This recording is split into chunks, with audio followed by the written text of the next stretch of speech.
있느냐 없느냐는 뭘로 아는 거다? 선택으로 아는 거다. 내가 어떤 선택을 하는지. 축복합니다. 저와 여러분들이 선한 것을 알면서 악함을 택하지 않기를 소망합니다.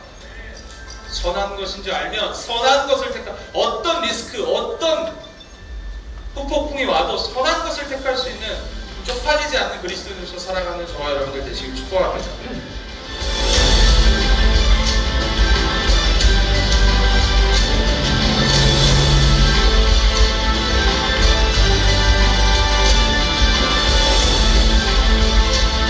네, 우리 옆 사람들하고 이렇게 인사합시다. 선한 선택을 합시다.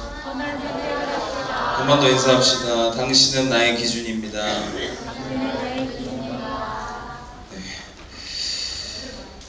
우리 마하나임 청년부 맞죠? 이 마하나임 청년부가 이 제천의 기준이 되길 소망합니다.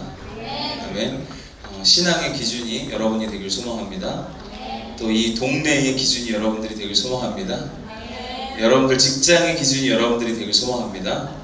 우리는 단순히 그냥 신앙의 기준만, 교회의 어떤 행위, 활동의 기준이 우리가 되어야 하는 것뿐만 아니라 그것을 넘어서 우리의 삶의 현장 속에서도 여러분들이 기준이 되어야 합니다. 저는 좋은 아빠로서의 기준을 가지려고 애를 씁니다.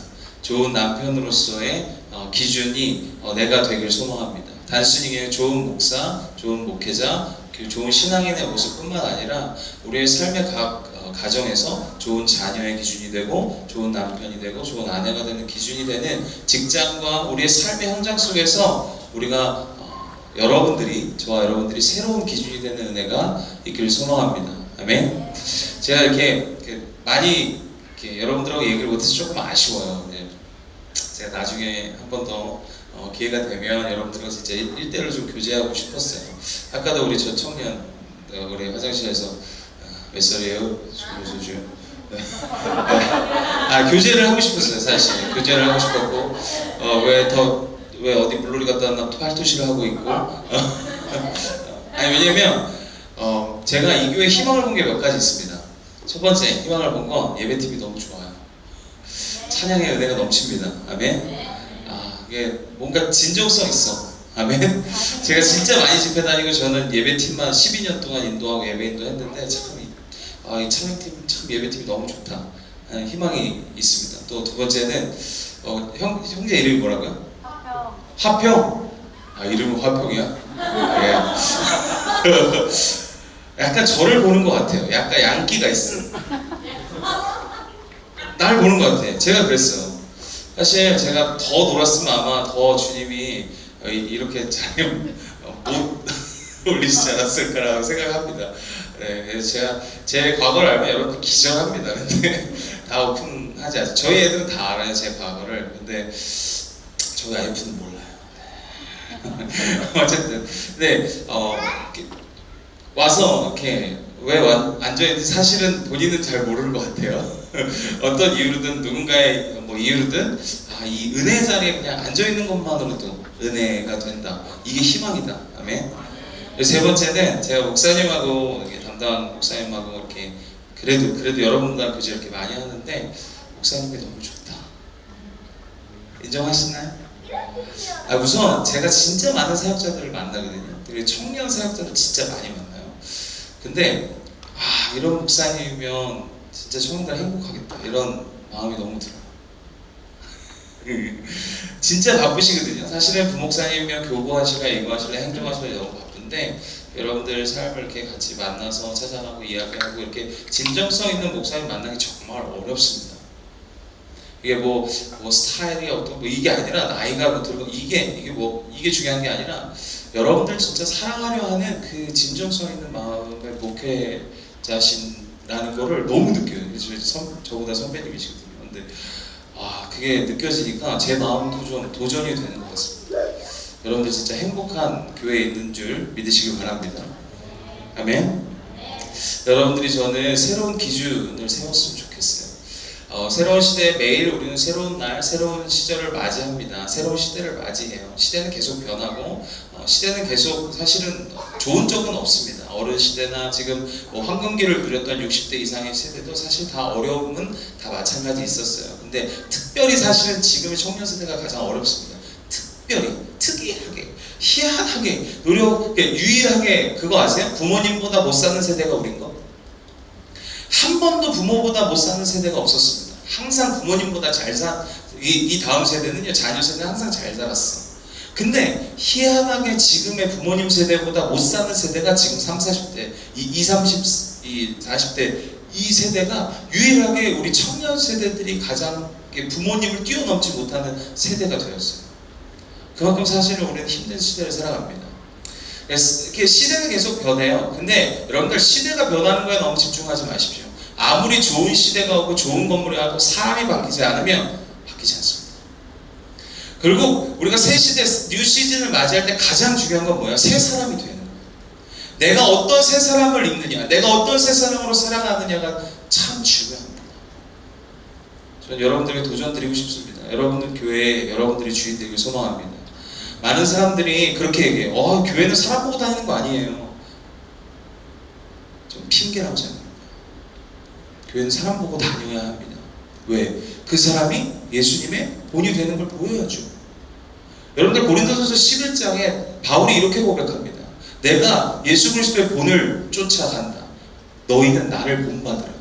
바울은 되게 교만하다고 생각할 수 있습니다. 바울이니까 라고 생각할 수 있습니다. 아니요. 바울도 언제나 마음은 죄 가운데 서 있고 싶지 않았어요. 언제나 근데 자신이 죄 가운데 있는 자신의 모습을 보고 괴로워합니다. 예수가 주인된 삶의 모습은요, 내가 죄를 안 짓는 게 아니에요. 죄를 짓는 그 가운데서 내가 괴로워할 수 있는 그 마음, 그 진정성, 그 진솔함.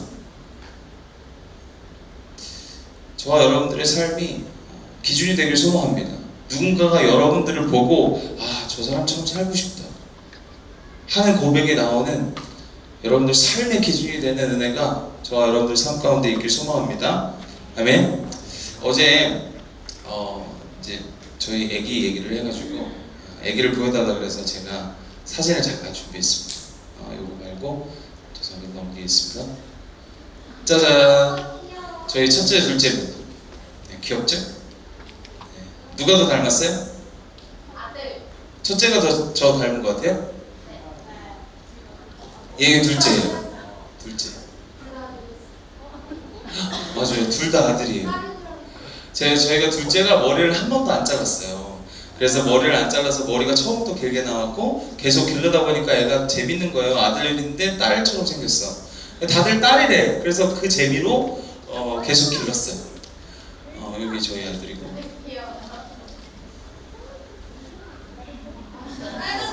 딸 같죠?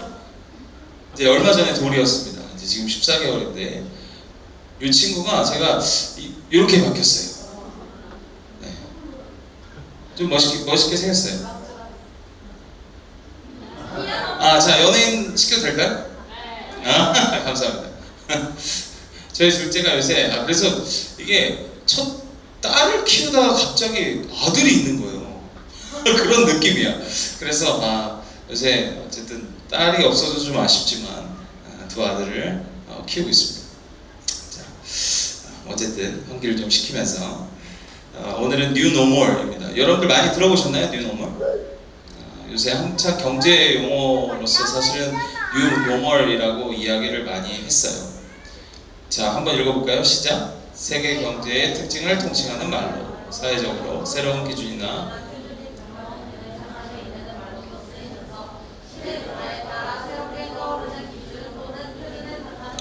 네, 시대의 변화에 따라 새롭게 떠오르는 기준 또는 표준을 의미합니다. 그러면 우리가 사는 시대 속에서 주님이 원하시는 뉴노멀은 뭘까요? 사실 이게 중요한 거야, 사실. 그죠? 우리가 기독교인으로서, 크리스찬으로서, 우리가 이 사는 시대로서 주님이 원하시는 어떤 기준은 뭘까? 크리스찬의 기준은 뭘까? 여러분들 시대가 변하면서 경제적 특징들이 생깁니다. 그래서 새로운 특징이나 기준이 되거나 보편화되는 것을 뉴노멀이라고 해요. 시대는 계속 변하고 새로운 것들은 계속 생기고 표준은 계속 바뀐다는 얘기거든요. 여러분들 우리가 흔히 외모, 지금 이제 연예인들 보면 이미지들이 한 10년 사이에 굉장히 많이 바뀌었습니다. 저 때 잘생겼던 배우는 장동건, 이정재 이런 애들이에요. 굵직굵직하고 이목구비 굵은 애들. 지금은 약간 생기다만 애들. 쌍꺼풀 없고 눈 좀 이렇게 작고 웃음이 이런 친구들. 그러니까 외모의 기준도 다 시대마다 그 기준이 바뀐다는 얘기예요. 그죠? 시대의 변화에 따라 우리의 세상의 어떤 기준도 계속 바뀝니다. 옛날에 BJ들 뭐 생각해보면 우리가 팟캐스트 막 이렇게 옛날에 뭐 아프리카 TV 이런 BJ들 보면 되게 뭐 저런 거 하면서 하냐 이렇게 생각했는데 지금은 완전히 기준이 바뀌었죠? 요새 애들이 장래희망 1위가 뭔지 아세요? 맞아요. 제가 이제 중학교 진로 강의를 가끔 나가거든요. 근데 중학교 이렇게 진로 강의를 나가면요 1위가 유튜버예요. 충격적입니다. 앉아서 쉽게 돈 벌려고 그래요 이것들이. 그러니까 사실 그것도 쉽지 않아요. 여러분들 유튜버 진짜 쉽지 않아요. 되게 쉬울 것 같지만 좀 어렵더라고요 생각보다. 그죠? 그러니까 이게 기준들이 계속 시대가 변하면서 달라진다는 거죠. 여러분들 크리스찬의 기준이 뭡니까? 기독교인의 기준. 우리가 사는 시대 속에서 주님이 원하시는 뉴노멀을 우리는 찾아야 합니다. 그리고 그게 여러분이 되길 소망합니다. 여러분들이 새로운 기준이 되길 소망해요. 아멘? 아멘? 시대마다 시대상이 있듯이 우리가 사는 이 시대에도 신앙의 기준이라는 게 있습니다. 사실은 이제 60대 이상의 황금기를 누렸던 분들의 신앙의 수준과 그리고 그 중간에 이성적 사고로 살았던 그 지금 50대 이상, 60대, 5, 60대의 그 시절의 기준과 우리의 3, 40대, 지금 1, 20대의 기준이 완전 다릅니다. 근데 우리가 이 다름을 인정하고 사실은 우리가 더 높은 기준을 가지고 사실 살아가야 합니다. 우리는 단순히 어쩌면 지금 60, 70대, 50대 이상은 열심히 교회에서 봉사하고 열심히 교회에서 무언가 충성하면 신앙이 좋다 이렇게 칭송받았습니다. 근데 우리에게 더 높은 기준이 지금은 사회적으로도 문화적으로도 주어지고 있습니다. 단순히 교회에서만 열심히 하는 것이 아니라 우리의 일상과 삶에서 균형을 잡고 그 균형 속에서 그리스도의 본이 되고 예수님을 닮은 모습으로 우리가 살아가야 되는 굉장히 높은 기준이 우리에게 사실 요구되고 있습니다. 사실 기독교에 대한 이미지가 엄청 사실 좋지 않습니다. 그죠? 요새 통계 자체가 기독교 통계 자체가 사실 의미 없어요. 계속 안 좋아지고 있습니다. 광화문 막 이런 거 하면서 더 안 좋아졌고, 그죠? 코로나 터지면서 더 안 좋아졌어요. 저는 이 기독교의 밑바닥을 봐야 된다고 생각합니다. 그리고 인정해야 돼요. 여러분들 많은 사람들이 기독교를 접근하고 기독교를 전하려고 하지만 기독교가 진리라고 얘기하고 진리 가까이에 가려고 하는데 그 진리 가까이에 가는데 장애물이 반드시 있습니다. 그 장애물 중에 첫 번째 장애물 뭔지 아세요? 그리스도인들이 만들고 기독교가 직접 만든 장애물입니다. 위선적 태도예요. 우리가 얘기하는 성경의 기준은 굉장히 높습니다. 율법의 기준은 굉장히 높아요. 근데 막상 우리의 삶은 굉장히 위선적이에요. 그렇게 살지 못해요. 특별히 오늘 본문 이제 읽겠지만 로마서 14장 끊임없이 누군가를 비판하고 비난하는 기독교인들의 모습을 보는 거예요. 심지어 우리 교회 안에서도 우리 공동체 안에서도 말이죠. 사실 세상 사람들은 우리들에 대한 기대가 굉장히 높습니다. 전 세상 사람들이라고 얘기하고 싶지도 않습니다. 찾는 이들은 이렇게 표현하고 싶어요. 이 찾는 이들, 뭔가 진리를 찾고 뭔가 삶의 의미를 찾는 사람들, 이건 교회 안에도 있고 교회 밖에도 있습니다. 이 찾는 이들은 사실은 믿는 사람들, 예수를 따라간다 얘기하는 사람들에 대한 기준이 굉장히 높아요. 되게 기대치를 갖고 있어요. 그래서 요새 저희 공동체가 뭐 기도 모임도 하고 막 오픈 카톡, 오픈 채팅방 막 열거든요. 그러면 희한하게 어떤 이상한 분들이 이제 도와달라고 자꾸 얘기해요. 근데 사실은 그 중에 거의 90%는 다 가짜거든요. 근데 또 양심상 안 도와줄 수가 없는 거야. 그래서 저희는 돈을 직접 주지 않고 쿠폰이나 아니면 뭐 원하시면 막 고시원 값을 밀려갖고 돈을 요구해요. 그러면 제가 고시원 이름을 알려주면 우리가 가서 카드 결제하겠다 이렇게 얘기합니다. 안 알려줘요. 그러니까 다 거짓말이라는 거죠. 근데 가만히 생각해 보니까 그 사람들도 기독교에 대한 기대가 있는 거야. 기독교인들은 도와주겠지. 내가 지금 어렵고 힘들지만 기독교인들은 좀 다르겠지 하는 그 은근히 그 마음 가운데 그 마음이 있다는 거죠. 그거 인정하십니까? 어디 가서 내가 크리스찬이라고 잘 얘기 못해. 그것도 인정하세요?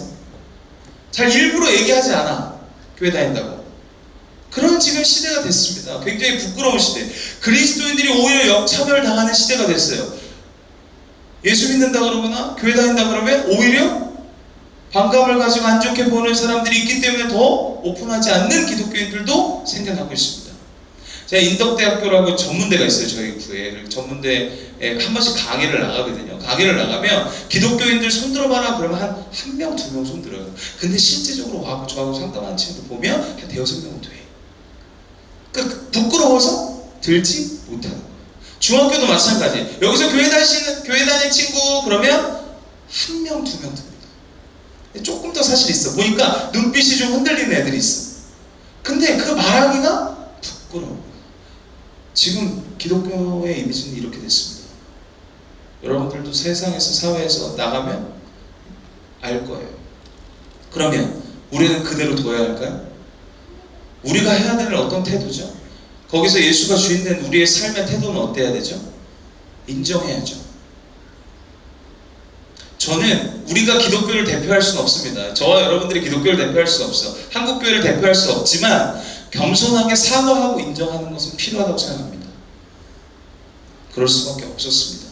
기독교가 지금 이러한 부분 때문에 저희도 치열하지만 그렇게 부족하고 연약한 모습이 있습니다. 인정해야죠. 그리고 우리가 해야 되는 뭐야? 대안적 삶을 사는 거예요. 우리가 그렇지 않은 그리스도의 모습을 뭐 하는 거예요? 보이면서 살아가는 겁니다. 그러니까 여러분 지금 또래의 기준이 되길 소망합니다. 여러분들이 지금 기준이에요? 아니, 여러분들이 기준이 되고 싶지 않아도 여러분들이 이미 기준입니다. 여러분들 친구들이 믿지 않는 친구들 속에 있다면 여러분들이 교회 다니는 애는 얘 같아 라고 생각할 거예요. 예수 믿는 사람은 이 친구 같이 살 거야 라고 암묵적으로 갖고 있을 거예요. 그러면서 생각하겠죠. 저건 아닌 것 같은데. 그들도 생각합니다. 저건 아닌 것 같다라는 거. 우리 단순히 교회 안에 갇힌 복음, 교회 안에 갇힌 기쁜 소식은요, 주님이 보시면 참 안타까워할 거예요. 거기에만 가두라고 준 복음이 아닌데, 교회에서만 쓰라고 준 복음이 아닌데, 이 기쁜 소식은 삶으로 반드시 옮겨져야 하고 내가 새 사람으로 살아가라고 주님은 말씀하고 계신데, 우리의 복음 기쁜 소식이 예수가 주인된 이 삶의 모습이 여기서 이렇게 기뻐하고 즐거워하고 친절한 이 모습이 여러분들 삶의 자리에서 특별히 가정 가운데 선포되길 소망합니다. 이건 우리의 상황과 어떤 환경과 상관없이 우리는 상황을 자꾸 보고 환경을 자꾸 생각해요. 우리 지금 그럴 수 없는 상황입니다. 그럴 수 없는 상황은 없습니다. 마음이 없는 거죠. 그러니까 저는 우리가 행위적으로만 하려고 하는 것이 아니라 내 삶에 예수 그리스도를 주인으로 제대로 모셔야 성령이 그것을 하신다는 거예요. 우리는 어차피 행위적으로 완벽할 수 없고 완전할 수 없고 상황을 안 볼 수가 없어요. 그러니까 금방금방 무너집니다. 근데 예수가 주인된 삶으로 내가 예수가 주인으로 고백하고 성령님 도와주십시오. 우리 가정에서도 내가 신앙의 기준이 되길 원하고 주님의 기준 되길 원합니다. 이 마음으로 우리가 고백하고 가정 속에서 살아간다면 성령이 여러분들을 움직이실 겁니다. 성령이 여러분들 마음과 생각과 여러분들의 삶과 말을 움직이실 거라는 거예요. 여러분들 예수가 주인 되는 건 주님께 맡기는 삶이에요. 내가 뭔가 선내게 한두 번 행하려고 행위적으로 행하려는 삶이 아니라 주님께 맡기고 성령님, 제가 요새 한창 이제 저도 청년들 하면 제 삶이 거의 없어요. 저희 와이프가 진짜 저한테 항상 얘기하는 게 여보 나랑은 언제 놀아? 이게 저희 와이프가 항상 하는 얘기예요. 일주일에 이제 한 끼 먹거든요. 저희 와이프가. 애들이랑은 지금은 제자훈련 하느라고 한 주에 20몇 명씩 제자훈련 합니다. 1대1. 한 사람도 2시간씩 써요. 가끔은 수요일날 아침 10시에 왔는데 밤 10시에 간 적이 있습니다. 그 자리에서 계속 애들만 바뀌어요.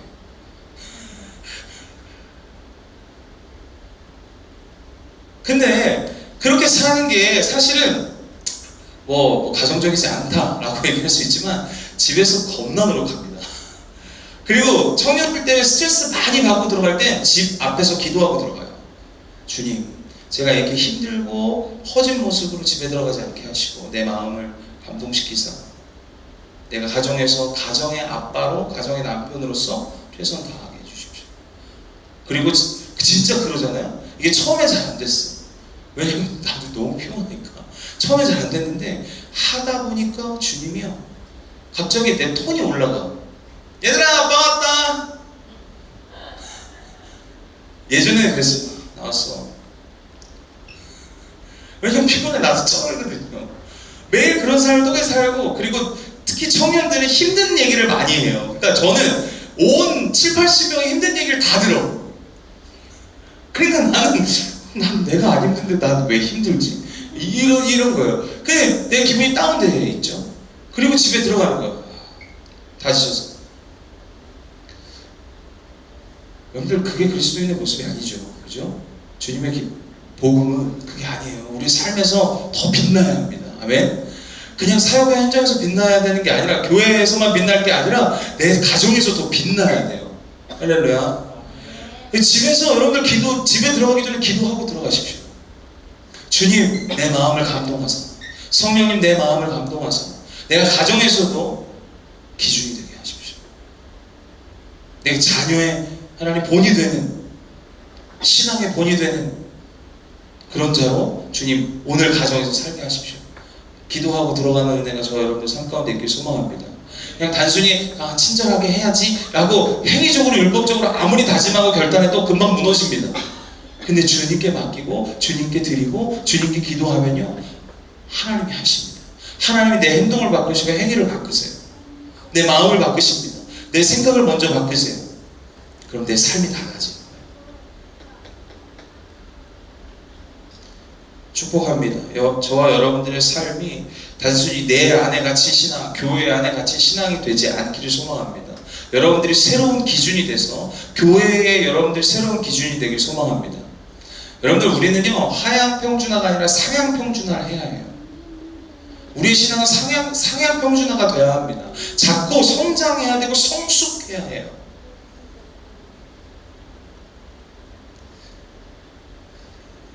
여러분들 내 안에 갇힌 신앙은요, 내 안에 갇힌 십자가 복음은요 우리를 더 움츠리게 합니다.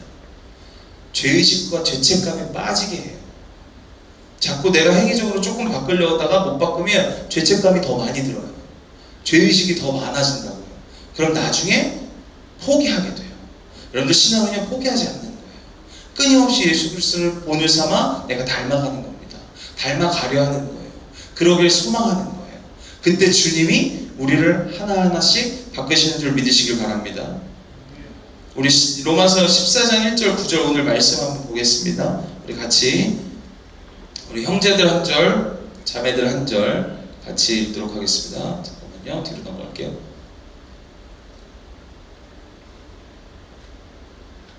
짠. 네, 감사합니다.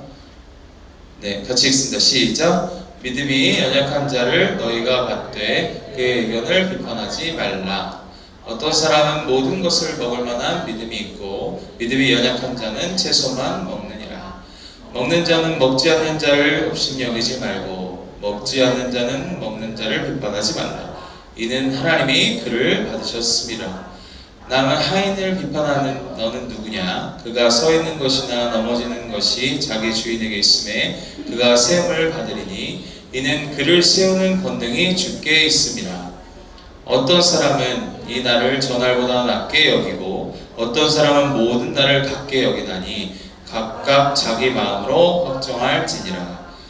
나를 중히 여기는 자도 주를 위하여 중히 여기고 먹는 자도 주를 위하여.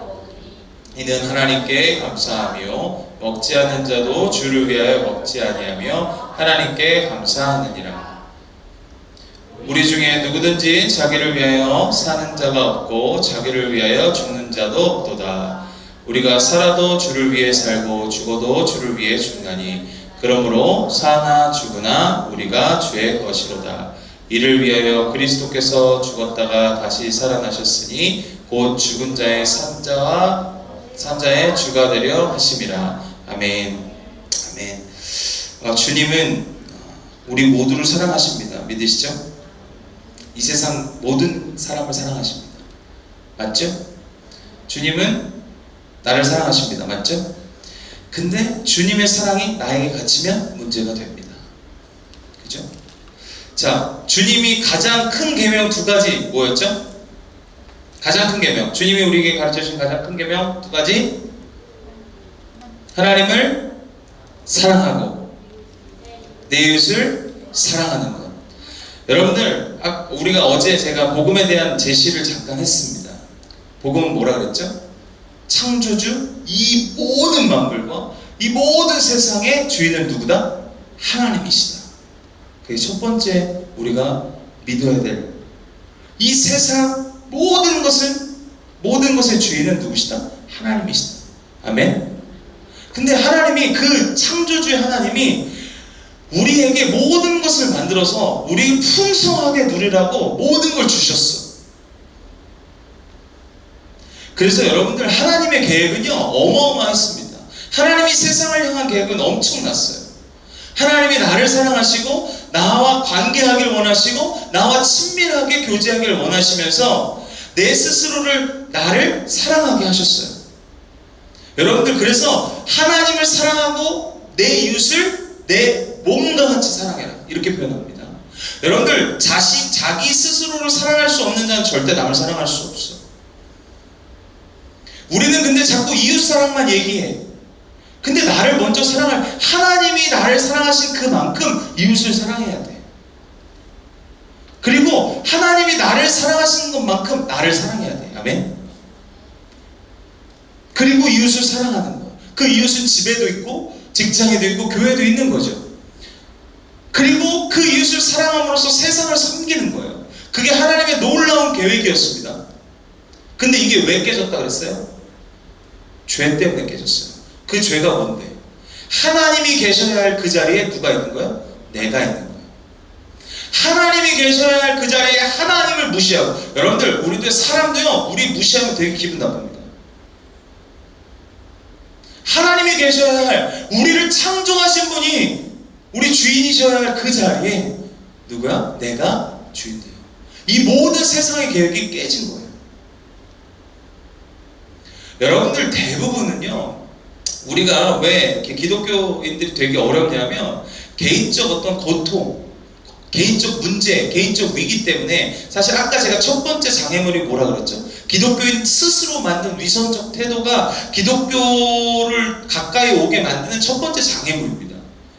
그걸 우리가 깨야 돼요. 새로운 기준이 돼서. 아멘. 근데 두 번째 기독교를 왜 접근을 못할까? 왜 진리를 사람들은 알려고 안 할까? 두 번째 장애물이 뭐예요? 이 풍성하게 뭐 때문에 깨졌어요? 죄 때문에 깨졌어요. 기독교인들의 그 죄, 어떤 인간이 개개인의 고통과 이 문제들, 여러분들, 하나님이 문제를 주신 게 아닙니다.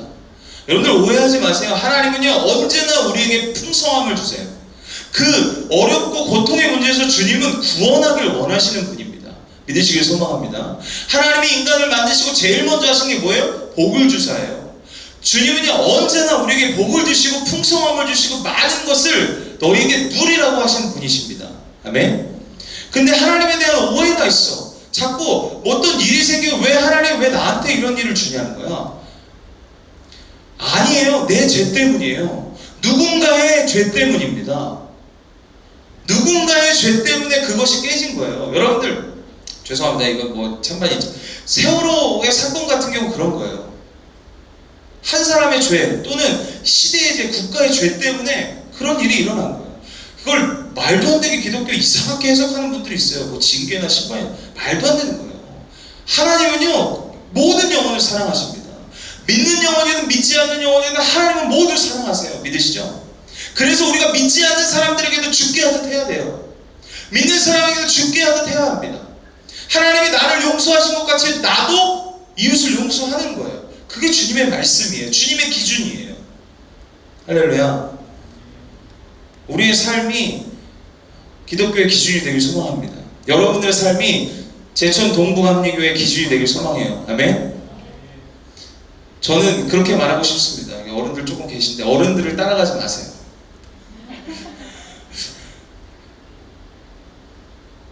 주님을 따라가십시오. 아멘. 예수님을 따라가십시오. 아멘. 여러분들 50, 60대는요 시대상, 교육상 그 정도일 수밖에 없어요. 근데 우리는 완전 달라요. 우리는 합리주의적 사고와 여러분들 우리 이성적인 사고가 우리에게는 굉장히 중요합니다. 설득과 설명이 굉장히 중요해요. 무조건 믿어라 이거는 완전 지적 폭력이에요. 근데 어른들은 괜찮아요. 왜? 그게 그냥 당연한 문화고 익숙한 시대의 상이에요. 괜찮아. 근데 그분들을 따라가서 우리는 무조건 믿음 없어서 그래. 이런 얘기는 하면 안 되는 거죠. 오늘 여러분들에게 하고 싶은 얘기는 이 오늘 로마서 14장은요 참 재밌습니다. 이게 아니죠. 자 보세요. 어떤 사람은 모든 것을 먹을 만한 믿음이 있고 믿음이 연약한 자는 채소만 먹느니라. 먹는 자는 먹지 않는 자를 없인 여기지 말고 먹지 않는 자는 먹는 자를 비판하지 말라. 이는 하나님의 그를 받으셨습니다. 이걸 헬라어로 뭐라 그러냐면 아디오포라라고 합니다. 하나님이 금하시지도 않고 명하시지도 않은 거. 너무 많이 넘어가야 되네. 얘들 왜 이렇게 많은가? 죄송합니다. 자, 뭐라고요? 하나님이 명하시지도 않고 금하시지도 않은 것. 여러분들 청년들은 이게 굉장히 지금 이슈입니다. 여러분들 우리가 생활 안에 부딪히는 모든 건요 성경적으로 설명할 수 있어야 합니다. 근데 그냥 믿음이 없는 거래요. 저도 믿음이 없으면 문신했을 겁니다. 여러분들 문신하는 거 죄예요 아니에요? 네? 저는 미국 좋아합니다. 미국 스타일, 미국 예배인들 다 문신 있어요. 여기. 아 겁나 부러워요. 여기 쫙 문신 있어요. 엄청 멋있어. 이러면서 찬양한대. 여러분들 구약에 몸에 문양을 새기지 말라 있습니다. 근데 있잖아요. 지금 여러분들이 구약의 율법상 하고 있는 것들이 너무 많아요. 여러분들 돼지도 먹으면 안 돼요. 쪽발되는 거 먹지 말라 구약에서 얘기하고 있습니다. 귀 뚫면 안 돼요. 여러분들 귀 뚫는 거 무슨 의미인지 아시죠? 영원히 내가 그 사람의 종이 된다는 뜻이에요. 여러분들 구약에서 하지 말아야 될 것과 명하시고 금하신 것들 우린 이미 하고 있는데 그냥 넘어가는 게 있고 꼭 그런 것만 꼬집어서 하지 말래. 되게 설득력 없어요. 그죠?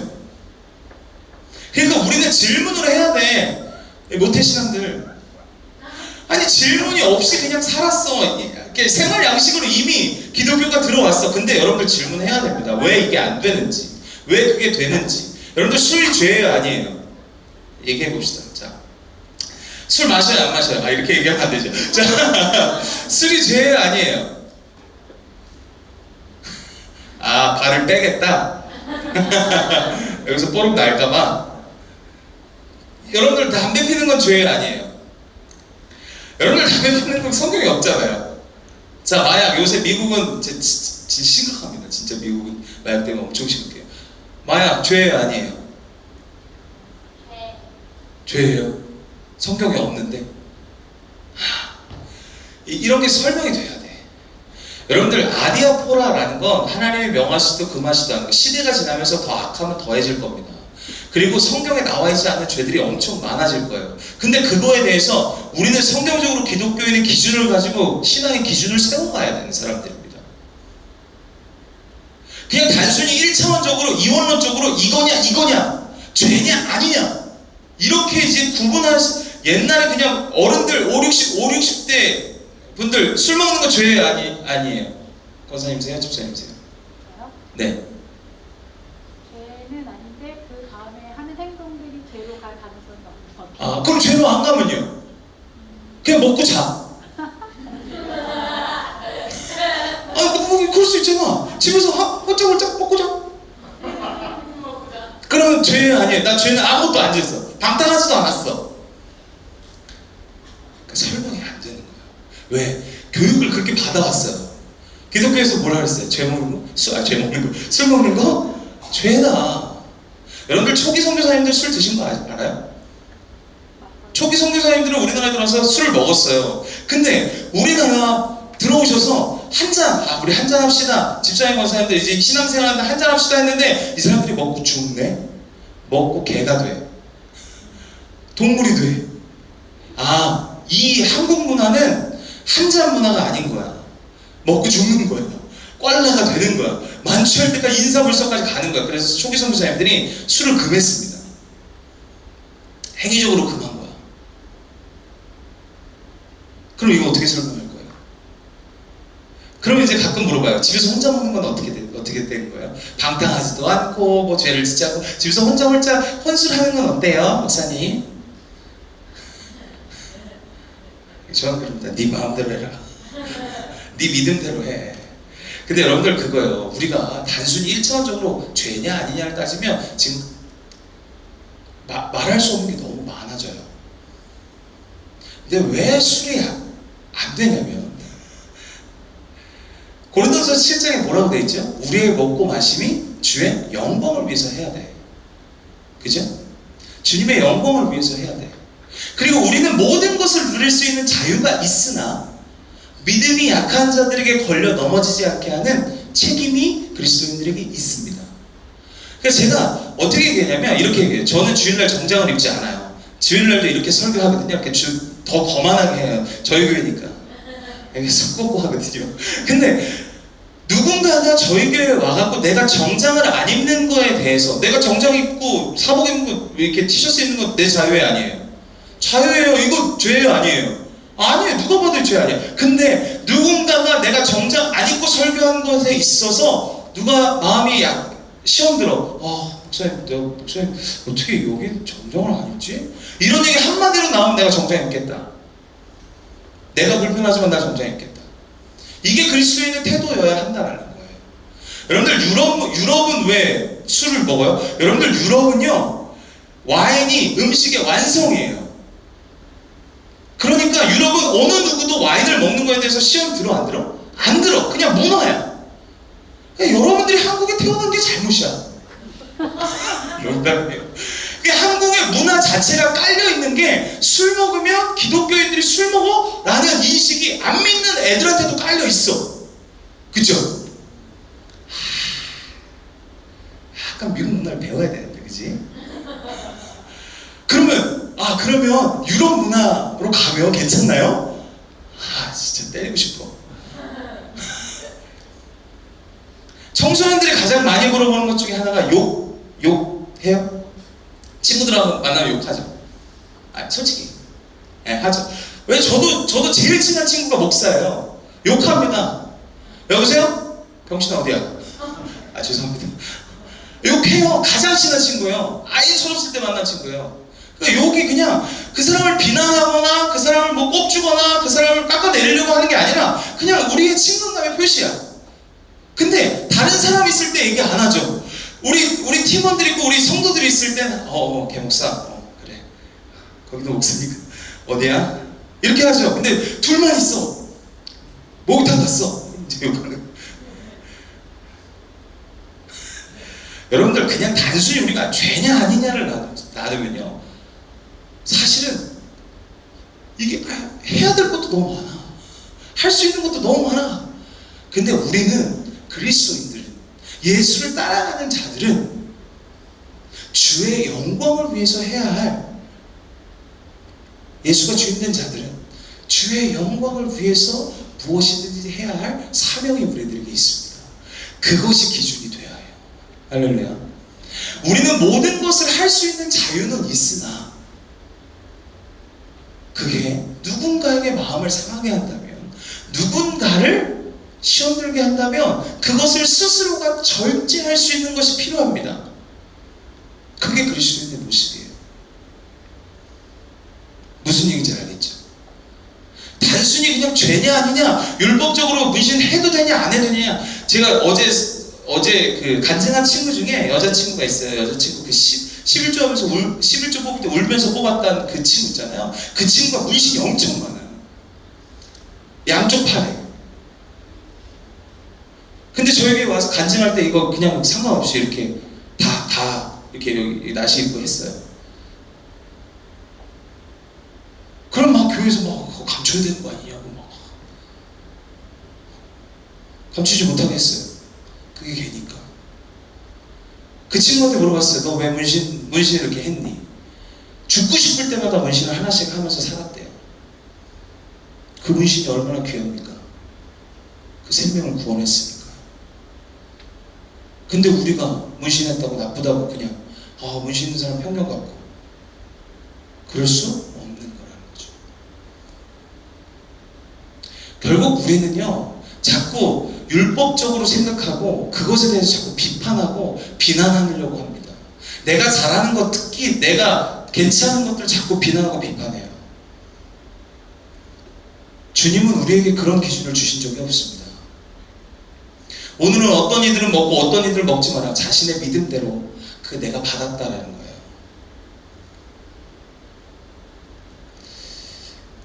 저와 여러분들의 삶이 그냥 단순히 율법적인 삶이 안 되길 소망합니다. 되게 윤리적인 삶, 그냥 단순히 윤리적으로 보여지는 삶이 되지 않고 여러분들 마음에 진짜 예수 그리스도를 중심으로 모시고 정말 그 사랑에, 그 기쁨에 벅차서 살아가는 저와 여러분들 되시길 축복합니다. 사실 우리의 죄로 말미암아 깨어진 이 세상 속에서 주님은 우리의 한계를 보시는 거예요. 우리 스스로가 하나님과의 관계를 회복할 수 없어. 세상은 깨어졌어, 우리의 죄 때문에. 그러니까 주님은 우리의 한계도 보신 거야. 우리 스스로가, 여러분들 관계도요, 누군가가, 이렇게 교회 안에도 마찬가지예요. 저희도 있어요. 저희 안에서도 두 가정이 사이가 안 좋아서 아직도 화해를 못했어. 서로 불편해. 내가 그걸 중재했어. 근데 안 되더라. 중재하려고 하니까 더 싸워. 그래서 내가 안 해. 여러분들 인간관계가 그래요. 내가 중재하려고 했는데도 잘 관계가 안 풀린다니까요. 이 두 가정은 저한테 철저히 순종하는데도 잘 안 풀려요. 깨어진 세상은요, 이래요. 인간이 하려고 해도 이 깨어진 세상이 회복이 안 된다니까요. 그걸 주님이 아신 거예요. 그래서 주님이 우리에게 해결책을 주시죠. 그게 뭐였어요? 이 깨어진 세상 속에 이 세상을 회복시키려고 주신 게 뭐였어요? 예수 그리스도였어요. 그 때가 찼다. Kingdom has come. 주님의 나라가 이제 왔다는 거예요. 회복할 때가 왔다는 거예요. 누구를 통해서? 예수 그리스도를 통해서. 그래서 우리가 예수 그리스도를 믿고 내 삶의 주인으로 모시면 우리의 삶이 회복되기 시작하는 거예요. 우리의 기쁨이 회복되기 시작하는 겁니다.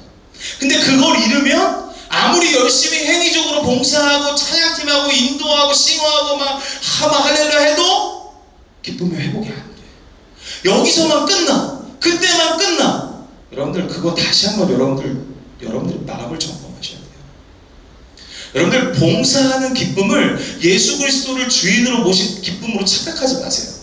봉사하고 뭔가 동아리 활동에서 막 인정받고 하는 기쁨을 예수 그리스도를 주인으로 모신 그 기쁨으로 착각하지 마시라고. 완전히 비교할 수 없는 기쁨입니다. 근데 우리는 모태신앙은 특히 봉사하는 기쁨으로 살아. 애들하고 막 재밌고 막 아까 주일학교 막 너무 기뻐, 너무 즐거워. 근데 내 삶에 기쁨은 없어. 집에 가는데 끝났다. 다 놀았네. 애들이 왜 나한테 막 이렇게 안기는 거야. 그런다면 여러분들 다시 점검하셔야 돼요. 주님의 기쁨은요, 주님이 주신 기쁨은 여기서 끝나지 않습니다. 그게 굿뉴스예요. 좋은 소식이에요. 반드시 삶 속에서 내 입에서 전하게 돼 있어. 왜? 기쁜 소식이니까. 생각해보세요. 제천동부 감리교회가 돈이 많아. 예를 들면 돈이 많아. 수련회 오면 1,000,000원 준대. 1인당. 꽉 찰걸요? 전하지 않았다고 그러면 친구한테 얘기하겠죠. 야, 우리 교회 수련회 1,000,000원 준다. 물론 그런 믿음이 없는 거 알아요. 우리 교회가 주지 않는 거 알지만 만약에 진짜 그렇게 준다 그러면 얘기를 하지 말라 그래도 할걸요? 온 가족 다 동원할걸요? 근데 주님의 그 기쁜 소식이, 나를 구원하신, 세상을 구원하실 주님의 이 기쁜 소식이 1,000,000원보다 못하냐고요? 아니라고요.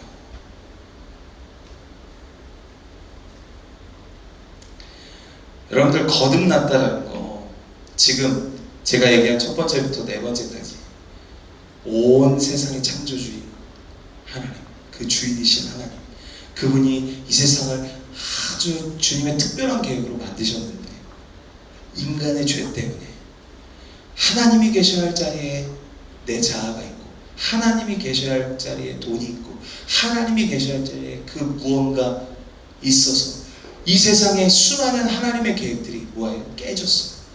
근데 이 깨진 이것을 인간이 회복할 수 없는 것을 주님이 아셔서 주님이 우리에게 해결책을 제시하는 것이 뭐였어요? 예수 그리스도였어요. 그래서 그 그리스도, 예수 그리스도를 내가 주인으로 모실 때 우리는 거듭났다 라고 얘기하는 거, 내가 회심했다 라고 이야기하는 겁니다. 그리고 우리 그 주인으로 모신 그 마음이 이제 어디로 증명된다? 선택으로 증명된다. 아까 제가 뭐라 했죠? 믿음은 뭘로 증명된다? 선택으로 증명하는 거예요. 여러분들, 우리는 아침에 일어나면서부터 밤 자기 전까지 선택합니다. 알람이 딱 울리면서 내가 지금 일어날까 말까, 5분만 더 잘까 말까, 선택하죠. 선택이에요. 모든 우리의 삶은 선택 속에 있습니다. 여러분들, 하나님은 우리에게 계속 특별한 계획을 계속 말씀하고 계시고 계속 이해하고 계신데 우리가 선택하지 않는 거고, 사단도 우리를 계속 유혹하고 계속 악함으로 계속 인도하고 있는 거예요. 그래서 우리가 그것을 선택하는 겁니다. 그래서 사단은 유혹이라고 표현하는 거예요. 결국 악한 것을 알매도 누가 선택해? 내가 선택해. 그게 인간의 죄의 본질이라는 거예요. 그래서 우리가 예수 그리스도가 내 주인이 되지 않으면 우리는 아무리 선한 것을 선택하고 싶어도 악한 것을 선택할 수밖에 없는 우리들이 죄인의 모습입니다. 죄인의 상태인 거죠. 그것을 인정해야 합니다. 예수 그리스도를 주인으로 모신 자들은 그것을 인정하는 거예요. 주님, 내가, 그래서 바울이 뭐라 그래요? 내가 죄인 중에 괴수다 라고 표현해요. 심지어 바울도. 근데 우리가 뭐라고? 그죠? 여러분들, 우리는요 악한 것 선한 것 알고 있습니다. 예수 그리스도를 주인으로 모신 자들은 알아. 그냥 모른 척하고 싶은 거야. 아닌 거 알아. 근데 선택해. 왜? 그게 더 좋으니까. 인간의 욕망과 인간의 정욕과 인간의 쾌락과 수많은 우리를 자극하는 것들을 우리는 그게 나쁘다는 거, 악하다는 걸 알면도 불구하고 그걸 선택해. 그것을 괴로워할 때, 여러분들 단순히 그냥 악한 걸 선택하고 끝이 아니라 그것을 괴로워할 수 있어요. 저는 그것이 여러분들에게 먼저 선행되길 소망합니다. 단순히 율법적으로 윤리적으로 내가 악한 거 안 하고 선한 거 하려고 하는 그런 단순한 한두 번의 행위로 끝나는 것이 아니라 그냥 내가 죄 가운데 거해 있는 내 모습을 애통해하고 안타까워하는 그 마음의 중심이 여러분들에게 부어지길 소망합니다. 그것이 우리 안에 먼저 있어야 돼. 그 괴로움. 나는 선한 걸 택하고 싶은데 내가 악함에 있는 내 삶을 보고 괴로워하는 거. 예수가 주인된 삶은요, 이 괴로움이 있어요. 이 불편함이 있어. 내가 이렇게 있는 게 아닌 것 같은데, 나 여기 있는 거 아닌 것 같은데 불편함이 있다고요. 이 불편함 속에 여러분들의 기준이 계속 성숙해지길 소망합니다. 여러분들 삶의 이 신앙의 성숙이 계속 되어지길 소망합니다. 아멘.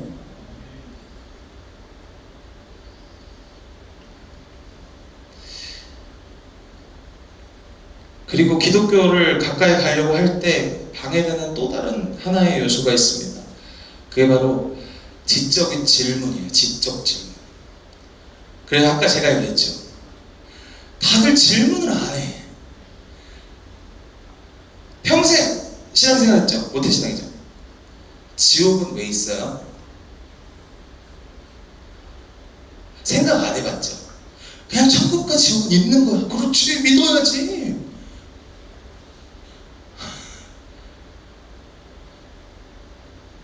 하나님을 증명해봐요. 아니, 요새 믿지 않는 애들이 이렇게 얘기 많이 하더라고. 야, 하나님 증명해봐. 그럼 내가 믿을게. 그럼 제가 그러죠. 하나님 없는 걸 증명해봐. 그럼 내가 안 믿을게. 증명할 문제가 아니에요. 기독교는 신념의 문제지. 여러분들 많은 사람들이요 기독교를 과학적으로 증명하려 합니다. 과학적 사고가 발달돼서 그래요. 근데 여러분들 아인슈타인이 이런 얘기했어요. 종교 없는 과학은 절름발이고 과학 없는 종교는 장님이다. 무슨 얘기예요? 과학과 이 종교는 이 세상을 이해하는데 굉장히 좋은 도구라는 거예요. 이건 단순히 신념의 문제예요. 근데 그걸 증명의 문제로 가면 뭐 과학은 맨날 증명하니까 증명하래. 말이 안 되는 거야. 신념의 문제예요. 어떤 사람은 과학적 사고를 할 수 있고 어떤 사람은 인문학적 사고를 할 수 있는 거야. 인문학적 사고를 하는 사람이 종교적인 어떤 사고를 하는 거죠. 철학적 사고를 하는 거예요. 신념의 문제예요. 그러니까 무신론자들은 아무리 설득해도 안 돼. 계속 딴지만 걸어. 왜? 신념의 문제니까. 처음부터 본인이 무신론, 신은 없다라고 꽂고 가기 때문에 설득이 안 되는 거예요. 증명의 문제가 아니라고요. 그러니까 우리가 그냥 우리가 기독교가 너무 익숙하니까 그냥 자연스럽게 우리의 생활 방식으로, 생활 양식으로 자리 잡은 것들에 대한 질문이 전혀 없는 거예요. 그러니까 나도 누군가에게 친구들한테 설명도 안 돼. 설명을 해줄 수도 없어. 기독교를 얘기해야 되는데 그것도 기독교인데 기독교를 설명할 수가 없네. 그러니까 애들도 그럼 너도 설명을 평생 믿었는데 너도 설명할 수 없는 기독교를 왜 믿어? 그래서 저는 여러분들이 질문을 많이 던지셨으면 좋겠어요. 청년의 세대는 많이 던지셔야 돼요. 주님을 알아갈 수 있는 가장 많은 시간이 있는 게 청년의 세대입니다. 애 낳으면서부터 그 모든 게 깨져요. 결혼하면 정신 없어요. 애 낳으면 주님 알아가는 시간 쉽지 않아요. 이게 목사니까 가능한 거야. 왜? 해야 하니까. 여러분들 일상을 살면 안 된다니까요. 우리 와이프인데 제가 잔소리하는 것 중에 딱 하나 있습니다. 큐티 좀 해라. 지금 그럼 요새 애들 재워놓고 큐티 열심히 해요. 저도 너무 율법적으로 우리 와이프 하는 것 같은데. 그래서 요새 좀 잔소리 안 하려고 해서 알아서 하더라고요. 진짜 애 키우면요 나중에 주님 알아갈 시간이 없어요. 지금 많이 하셔야 돼요. 여러분들 왜 봉사해요? 왜 드럼 쳐? 신나. 진짜 들었자. 여러분들 우리는 거기서부터 주님이 주인이라는 거기서부터 출발해야 됩니다. 그죠? 그냥 우리는 막연하게 주님 영광 돌리려고요. 진짜? 라고 질문하고 싶어요. 진짜? 어디 포인트에서 주님이 영광 되는 것 같아? 라고 물어보고 싶습니다. 그러니까 질문이 없는 거야. 그냥 하라니까 했고 좋으니까 했고 익숙하니까 한 거야. 근데 우리의 삶에 반드시 질문이라는 게 있어야 돼요. 주님께 질문을 해야 돼요. 주님 내가 왜 이걸 하죠? 왜 이런 섬김을 하죠? 왜 봉사를 하나요? 주님 어떤 마음으로 해야 할까요? 어떤 태도로 내가 임해야 될까요? 이건 우리의 삶의 곳곳에서 일어나야 합니다. 그냥 주일날만 일어나는 게 아니라 우리의 삶에도 마찬가지. 계속 일어나야 돼요. 주님 우리 아이들에게는 어떻게 할까요? 저는 계속 물어봐요. 좋은 아빠는요 교육을 잘 받고 공부를 열심히 하는 게 좋은 아빠가 아닙니다. 계속 물어보는 거예요. 주님께 죽게 하듯 하는 거예요. 우리 아이들에게 주님이 나를 용서하셨듯이 내가 용서하는 거예요. 주님이 날 용서하셨는데 내가 뭔들 용서 못하겠어요. 우리의 모든 기준은 예수 그리스도여야 합니다. 믿으시길 소망합니다. 그래서 말씀 보라는 거예요. 왜? 인풋이 있어야 아웃풋이 되니까. 근데 율법적으로 보는 게 아니라 내가 정말 너무 기뻐서 내가 하나님을 알고자.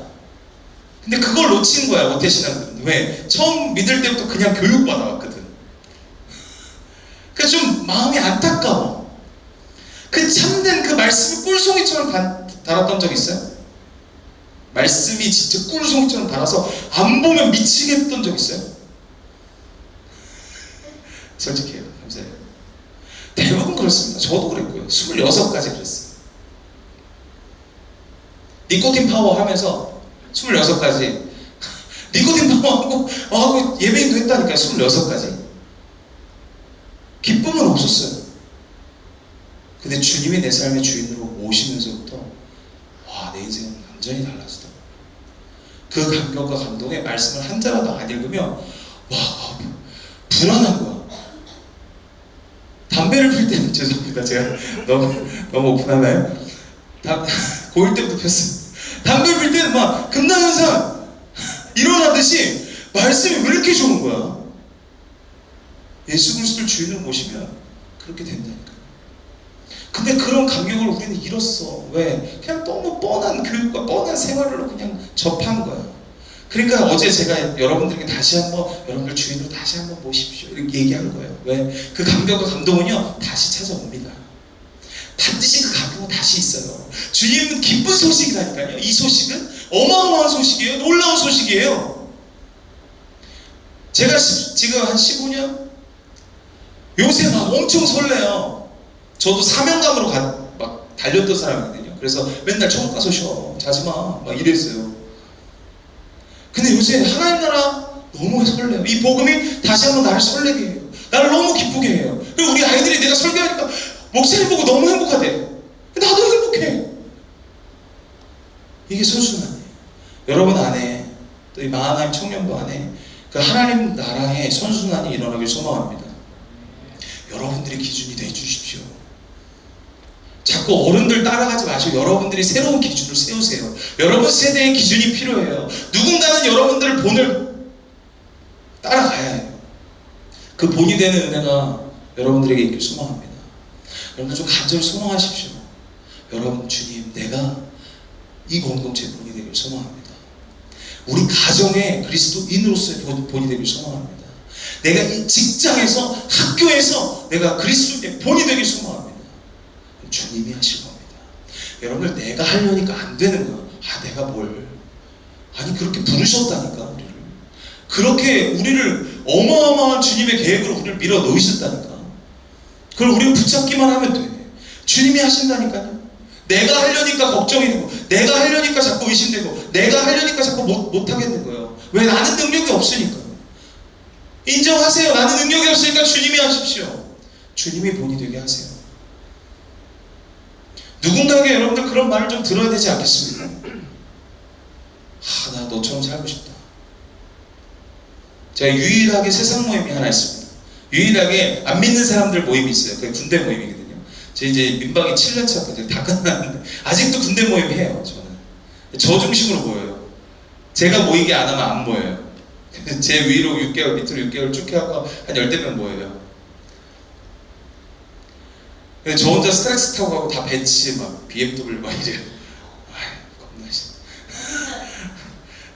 처음에는 지금은 스트렉스는 그래도 그랜드 스트렉스 최신 뽑은 거예요 3년 전에. 근데 예전에는 그 뚱뚱하고 이렇게 사다리 달린 거 우리 첫째가 너무 좋아했어요. 사다리 달렸다고 차에. 근데 저 또래는 다 BMW 벤츠 끌고 막 이러고 주차장에 딱 다들 이렇게 차 세우면 나 혼자 스트렉스 빵빵한 거 이렇게 사다리 찡. 근데 희한하게요 다 저한테 와서 상담합니다. 다 와서 저한테 상담해요. 저한테 묘정아 요새 힘들다 어떻게 되니? 형님 기도 좀 해줘라. 저한테 와서 다 그래요. 뿌듯합니다. 밖에 차를 보면 좀 씁쓸하지만 내 인생은 너무 뿌듯한 거야. 너처럼 살고 싶다 진짜. 최연소 연세대 교수 된 우리 사촌 형이 저한테 전화합니다. 진짜 내가 너처럼 살아야 되는데. 완전 뿜뿜. 최연소 연세대 교수 됐어요. 저희 사촌 형이. 근데 안 부러워요. 왜? 그분은 날 부러워하거든요. 그 마음이 있어. 이게 주님이 승리하셨다는 마음이 있어. 주님이 날 승리케 하셨구나. 내가 거기에 주눅들지 않고 이 사람들을 날 부러워하고 날 본을 삼고 나와 같이 되고 싶어하는 그 마음 너무 뿌듯해요.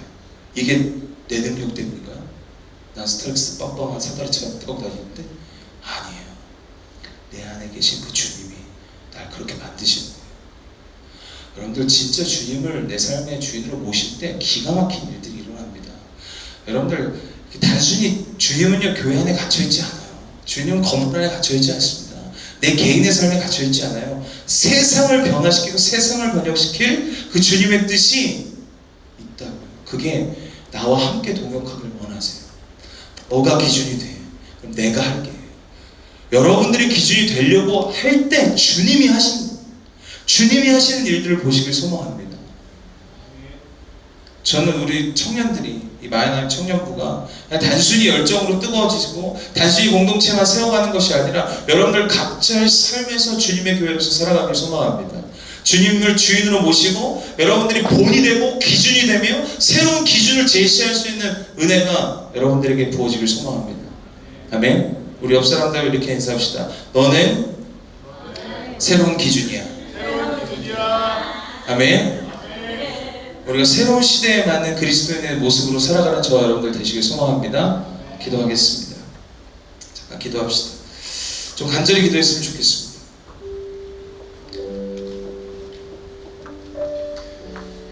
우리가 살아가면서 사실 갈등하는 영역이 참 많습니다. 이렇게 해야 되나 말아야 되나, 아니면 이거 답답한데 잘 안 되는데 내가 이거 이렇게 해도 되나 안 되나. 여러분들 그때마다 주님께 물어보세요. 그리고 여러분의 믿음만큼만 하십시오. 그건 여러분들의 기준이 될 거예요. 주님이 하실 거예요. 그리고 그 기준을 가지고 절대 남을 비판하지 마십시오. 남도 다른 사람도 지금 여러분들의 속도가 다를 뿐이지 열심히 가고 있을 거예요. 우리 그것을 인정하고 그것을 함께하고 그것을 연습하는 공동체가 교회 공동체예요. 주님의 계획을 알아가고 주님으로 주인으로 모시고 그 계획 속에 새로운 사람이 되어가고 새로운 기준을 세워가는 사람들. 전 여러분들에게 새로운 소망이 이 시간 부어지길 소망합니다. 새로운 기준이 되세요. 주님, 내가 새로운 기준이 되는 은혜가, 새로운 본이 되는 삶을 살아가기를 원하오니 주여 성령님 인도하시고 주여 성령님 역사하여 주옵소서. 주님, 나는 할 수 없습니다. 나는 할 수 없으니 주님이 하십시오.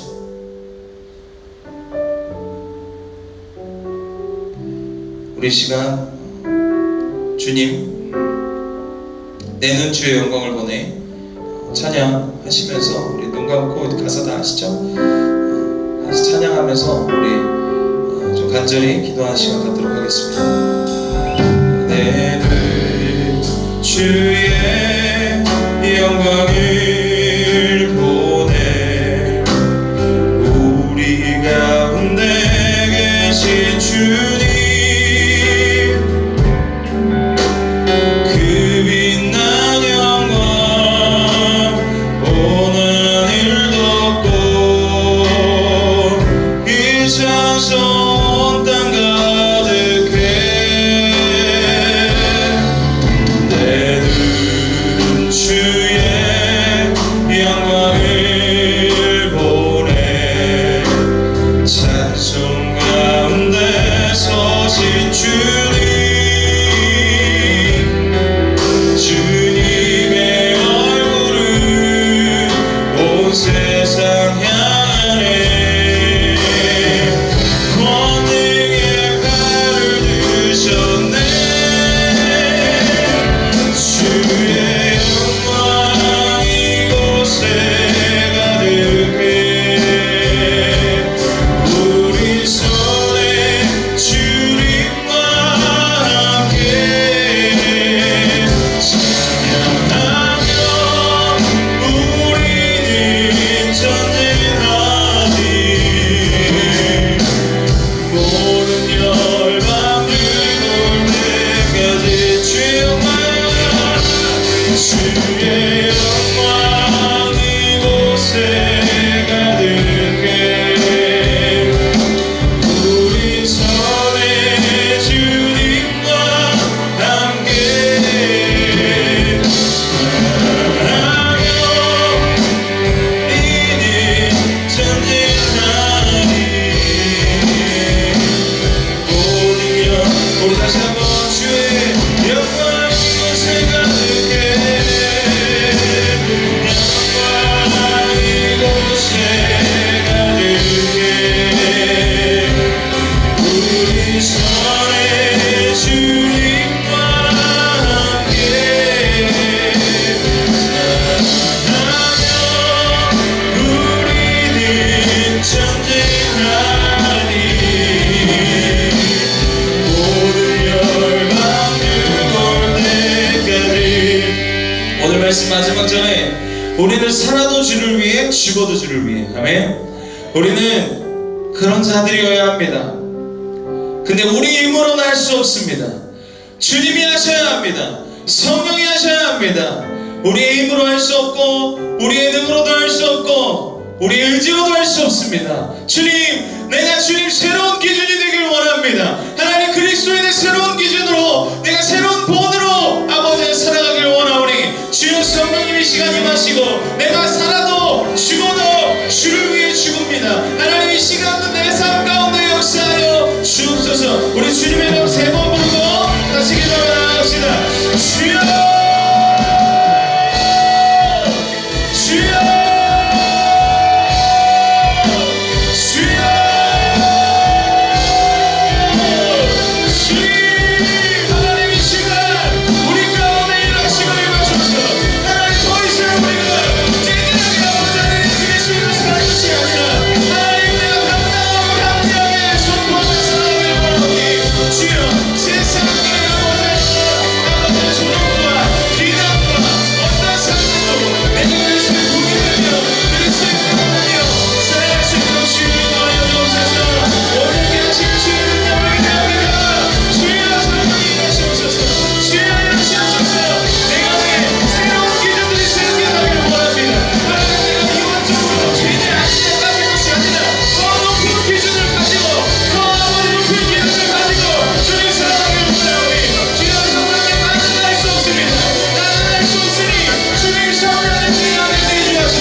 여러분들 마태복음 4장에 베드로가 무리를 걷는 장면이 나와요. 근데 예수님을 보고 걸었을 때 무리를 걸었어요. 근데 언제 빠졌어요? 풍랑을 보고 빠졌어요. 우리의 삶에 풍랑은 계속 있습니다. 탑은 계속 있어요. 고통과 어려움, 상황이 좋지 않으면 있어요. 근데 여러분들 기억하세요. 아무리 상황이 좋지 않아도 주님 보면 걸을 수 있는 거예요. 무리를 걷는 최초의 사람이었어요. 주님의 놀라운 기적과 은혜는요, 주님을 보고 걸어갈 때 일어납니다. 여러분들 주위에 풍랑이 많은 거 알아요. 지역적, 또 내 삶의 실력적, 스펙적, 집안 환경적 수많은 풍랑이 지금 우리의 삶에 있을 거예요. 여러분들 삶에 있을 거예요. 여러분들 그거 보지 마세요. 그거 보면 소망도 없어요. 희망도 없습니다. 근데 자꾸 그게 보일 거예요. 그때마다 기도하세요. 주님, 내가 주님을 주인으로 모십니다. 주님, 내가 주님만 바라보고 나아갑니다. 주여 성령님, 위를 걷는 은혜를 나에게 허락하여 주옵소서. 베드로도 걸었던 그 무리를 주님 나에게 걷게 하시고, 내 삶의 주님의 기적과 내 삶의 주님의 놀라운 은혜와 역사로 아버지 하나님 내 삶에 보여주십시오. 우리 이렇게 좀 간절히 좀 기도했으면 좋겠습니다. 의심되고